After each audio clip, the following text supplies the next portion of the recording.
अध्यात्म विज्ञान कोई धर्म या संप्रदाय नहीं है, ये स्पिरिचुअल साइंस है जो कुदरत के कानून पर आधारित है।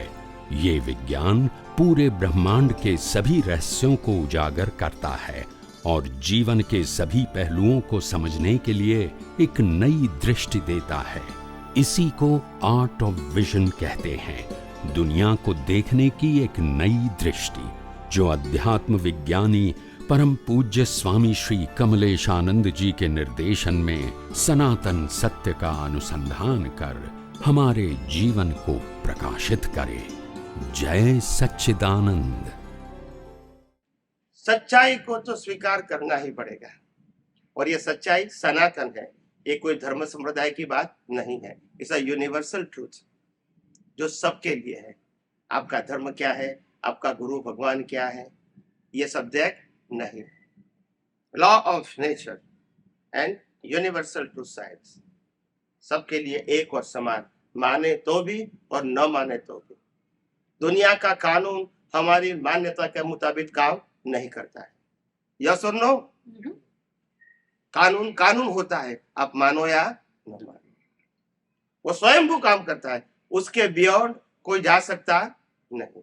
जा सकता है? नहीं जा सकता है।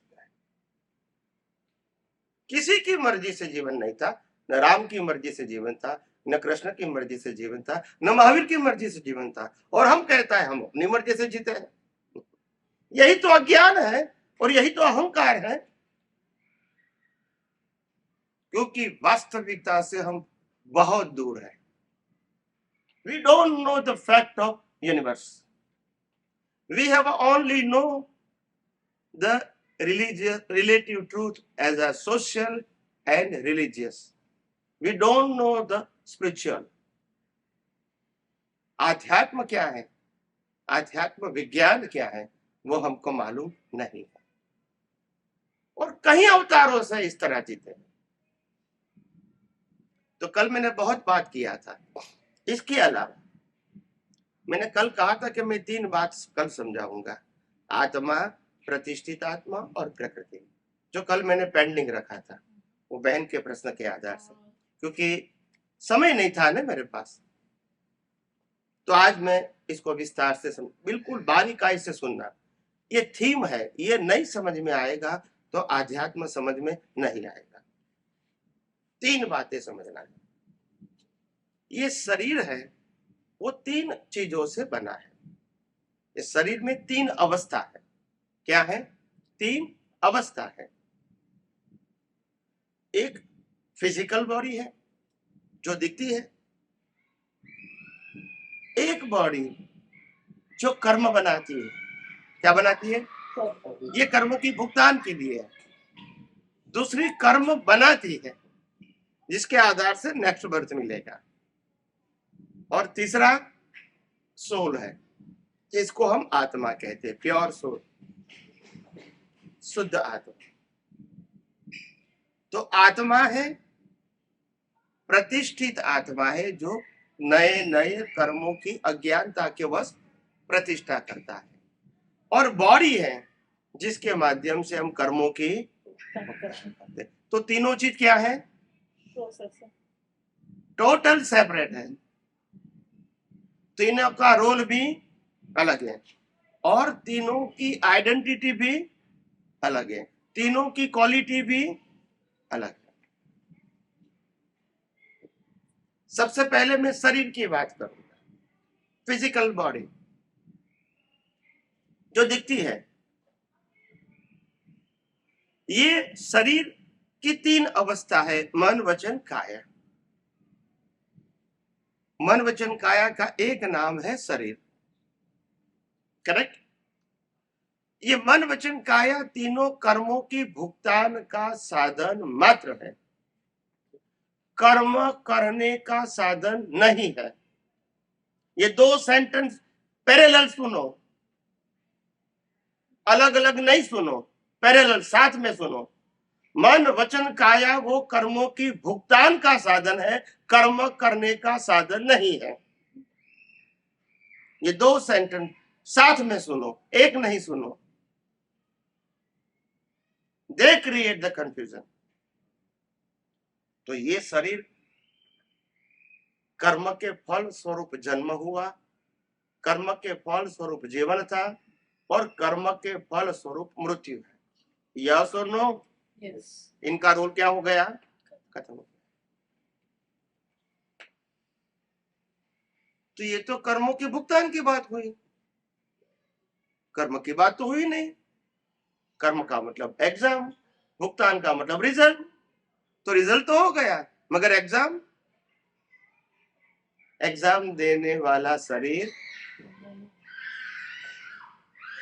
इसको कहते हैं प्रतिष्ठित आत्मा। वो प्रतिष्ठित आत्मा का मतलब होता है लाइव ईगो। वो जैसा भाव करेगा वैसा कर्म बनेगा। क्या बताया? हाँ, गुजराती में कहावत है, जेवो भाव तेवो भाव, जेनो भाव बगड़े एनो जेनी क्रिया बगड़ी एनो भाव बगड़्यो, कोई शास्त्રમાં નથી। બોલતા નથી, હા કે ના? તો બોલો, સાચી વાત છે। જેની વાણી બગડી એનો ભાવ બગડ્યો કોઈ શાસ્ત્રમાં નથી, જેના વિચાર બગડ્યા એનો ભાવ બગડ્યો કોઈ શાસ્ત્રમાં નથી, પણ જેનો ભાવ બગડ્યો એનો ભાવ બગડ્યો બધા શાસ્ત્રમાં છે। અને ભાવ इज इनविजिबल। ये बॉडी कभी भाव नहीं कर सकती है, क्योंकि बॉडी का क्रिएटर, ऑपरेटर, डिस्ट्रॉयर कुदरत है, जो मैंने कल विस्तार से समझाया था। यस और नो? यस। बॉडी का क्रिएटर, ऑपरेटर एंड डिस्ट्रॉयर। और दूसरी भाषा में मैंने कहा था कि बॉडी का जनरेटर, ऑपरेटर एंड डिस्ट्रॉयर कुदरत है, GOD। यस। क्या बताया? Generate, operate and destroy in a short form GOD, जो मैंने कल बताया था। बराबर है? इसीलिए बॉडी कर्म कर सकती है, वो भ्रांति। इनका रोल एक ही है, कर्मों की भुगतान का साधन। और इसीलिए ज्ञानी भगवान कहते हैं, मन वचन काया की अवस्था मात्र कुदरत है। ये हमारा क्रिएशन नहीं है, ये कुदरत का क्रिएशन है, बिकॉज ऑफ आवर कर्म। आज कर्म फल है, तो फल देने की शक्ति किसके पास है? कुदरत के पास। जो मैंने कल समझाया था, कुदरत और कुदरत का कानून यही सब डिसाइड करता है कि आपका जन्म कहाँ होगा, माता पिता कौन होंगे, भाई बहन कौन होगा, धर्म कौन सा होगा। ये सब कुछ decided by the law of nature, and they provide you all kind of circumstances. इसमें हमारी चॉइस, एग्जाम में हमारे पास चॉइस है, रिजल्ट में नहीं है। Our current physical life from birth to death, including the mind, speech and action, is pre-decided as per the previous birth cause program। Program के मुताबिक ये लाइफ है। तो प्रोग्राम का मतलब होता है कर्म, और कर्म भाव से बनते हैं, और भाव लाइव ईगो से बनता है, अहंकार। जो अहंकार के अंदर अज्ञान भरा है, और अज्ञान को आध्यात्मिक भाषा में कहते हैं मिथ्या ज्ञान और मिथ्या दर्शन और मोह। इससे कर्म बनते हैं। तो कर्म बनाने की प्रक्रिया है, उसका टाइटल है लाइव प्रतिष्ठित आत्मा। कैसा आत्मा? लाइव प्रतिष्ठित आत्मा, यानी प्रतिष्ठा, कर्मों की प्रतिष्ठा करने वाला। आत्मा की प्रतिष्ठा नहीं, कर्मों की। अज्ञानता के बस। कैसे प्रतिष्ठा होती है? 4 चीजों से। मैं शरीर हूं, ये पहला अज्ञान। दूसरा, शरीर को चलाने वाला मैं हूं, गलती भी मैंने किया, अच्छा भी मैंने किया, और सामने वाले ने मेरा अपमान किया, सामने वाले ने मेरे साथ अन्याय किया। यस और नो? तो सबसे पहला ज्ञान मैं शरीर हूं। दूसरा ज्ञान ये मन वचन काया को मैं चलाने वाला हूं। Title of doership. Third, title of ownership. मन वचन काया से जुड़ा हुआ सत्ता, संपत्ति, संबंध, साधन मेरा है। ये तीसरा आज्ञा। मन वचन काया को मैं चला रहा हूं, वो दूसरा ज्ञान। और पहला मन वचन काया मैं हूं। मन वचन काया मैं हूं वो पहला ज्ञान। मन वचन काया को मैं चला रहा हूं वो दूसरा ज्ञान। तीसरा, मन वचन काया के साथ जुड़ा हुआ सत्ता, संपत्ति, संबंध, साधन मेरा है। टाइटल ऑफ ओनरशिप, ये तीसरा अज्ञान। और चौथा ज्ञान, सुख दुख की भुगतान मैं कर रहा हूं। Title of ownership, title of doership and title of suffering. ये चारों अज्ञान से कर्म बनते हैं। ये चारों अज्ञान से राग द्वेष होते हैं। ये चारों अज्ञान से अच्छे बुरे भाव होते हैं। तो प्रतिष्ठित आत्मा भाव करता है, जैसा भाव करेगा वैसा कर्म बनेगा। एक कर्म को कॉज कहते हैं, क्या कहते हैं? और बंच ऑफ कर्म को कॉजल बॉडी कहते हैं। और कॉजल बॉडी के आधार से कुदरत हमको इफेक्ट बॉडी देती है, चाहे ह्यूमन का, चाहे एनिमल का, चाहे गॉड एंड गॉडेसेस का, और चाहे नरगति का। ये चारों गति का बॉडी कुदरत देती है as per the quality of your bunch of your karma. They decided as per the law of nature कि आपके कर्म का फल क्या मिलना चाहिए, उसके आधार से आपको कौन सी बॉडी मिलनी चाहिए। ये सब कुछ कौन डिसाइड करेगा? नेचर। नेचर करेगा। नेचर कैसे करेगा? With the help of law of nature. अपनी मर्जी से नहीं करेगा। कुदरत का कानून सबके लिए क्या होता है? अलग अलग होता है कि समान? समान। तो पहला बॉडी कर्मों के भुगतान का साधन है। दूसरा प्रतिष्ठित आत्मा, लाइव ईगो, वो कर्म बांधने का साधन है। They create the new cause. ये सफरिंग के लिए है, ये क्रिएशन के लिए है। और सोल इज ऑलवेज कैटालिस्ट। वो न कर्म बांधता है न कर्म की भुगतान करता है। मगर आत्मा की हाजिरी के बिना न आप कर्मों की भुगतान कर सकते हैं और न कर्म नए बांध भी सकते नहीं। तो आत्मा कैटालिस्ट है। क्या है कैटालिस्ट? समझते हैं? कैटालिस्ट का मतलब समझते हैं कि नहीं समझते? कैटालिस्ट का मतलब जिनकी हाजिरी के बिना कुछ भी नहीं होता, फिर भी वो कुछ भी नहीं करता। सूर्य नारायण की हाजिरी के बिना दुनिया नहीं चलती है, मगर सूर्य नारायण की हाजिरी में एक व्यक्ति पॉकेट काटता है, एक व्यक्ति दान देता है, उनके लिए सूर्य नारायण जिम्मेदार नहीं है, वो कैटालिस्ट है। इनकी हाजिरी के बिना होता भी नहीं है और वो कुछ करता भी नहीं है। अभी समझ में आ गया? आ गया कि नहीं? yes. बिना आत्मा की हाजिरी शरीर की भी वैल्यू क्या है? मुर्दे को जलाया जाएगा तब इसको कर्मों की भुगतान नहीं कहेंगे, बोलते नहीं है, कहेंगे नहीं। मुर्दे को 1 किलो गोल्ड देंगे तो उसको पुण्य नहीं कहेंगे, बोलते नहीं है। न इनको कर्म करने की शक्ति है और न कर्मों की भुगतान करने की शक्ति। जैसे श्वास बंद हो गया, आत्मा निकल गया, अब ये जड़ हो गया, डेड बॉडी। ये न कर्म बांध सकता है न कर्म की भुगतान कर सकता है। ओरिजिनल प्लेयर हो गया है, इनएक्टिव प्लेयर। कैसा हो गया?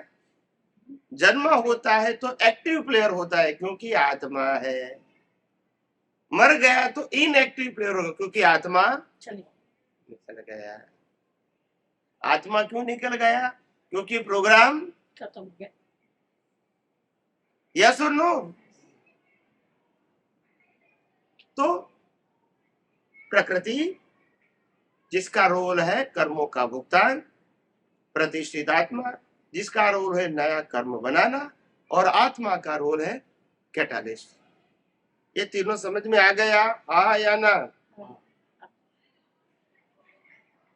सिंपल। तो आज तक हम सदियों से ये सभी बातों से वंचित थे।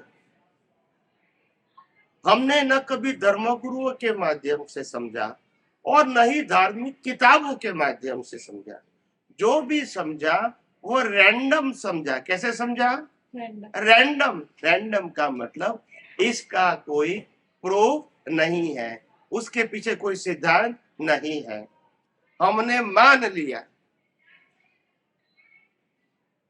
मगर हमारे पास ये मानने से साइंटिफिक विजन नहीं बना, और जो मैं बात करता हूं वो साइंटिफिक है, वो धार्मिक और जीव मात्र को लागू होगा।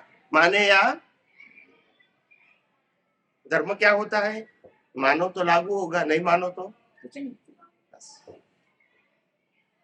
तो धर्म वो मान्यता है, सोशल लाइफ मान्यता है, स्पिरिचुअल सनातन सत्य है, मानो या न मानो कंपलसरी। इसीलिए जानना जरूरी है। और कई लोगों के दिमागों में ये बात घूमती है कि अगर हमारे जीवन में जन्म से मौत तक सब कुछ सुनिश्चित है तो फिर हमको क्या करना है? ये कॉमन क्वेश्चन होता है। क्या होता है? ये मेरे साथ भी होता है। अगर सब कुछ फिक्स है तो फिर हमको क्या करना है? यही बात घूम के यहाँ आ जाती है। इतना सारा समझाने के बावजूद समझ में आता है? इतना सारा समझाने के बाद हमने कहा the body is a player given by the nature, operate by the nature, destroy by the nature. और बॉडी का जो मन वचन काया है उनके भुगतान के संजोग कुदरत देती है। हवा पानी खुराक भी कुदरत देती है, पाप पुण्य के संजोग भी कुदरत देती है, माता पिता भाई बहन भी कुदरत देती है, सत्ता संपत्ति सबन साधन भी कुदरत देती है, और लास्ट में ले भी देती है, ले भी लेती है। शरीर दिया वो भी ले लेंगे, शरीर की राख भी होते नहीं है। नहीं, आपके मानने से क्या फर्क होगा? क्या राख ले जाने देंगे? मानने से क्या मतलब है? Fact is fact.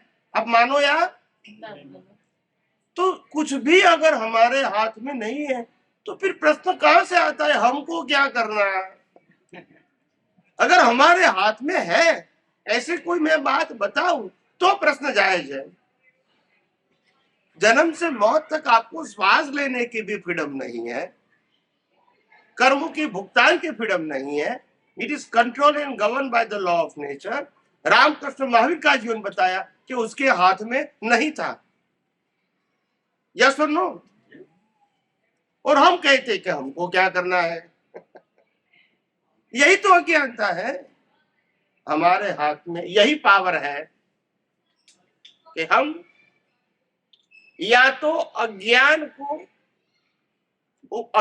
का उपयोग करके नया कर्म बना सकते हैं, या तो अज्ञान को मिटा के मुक्ति के मार्ग में आगे बढ़ सकते हैं। We have only two option.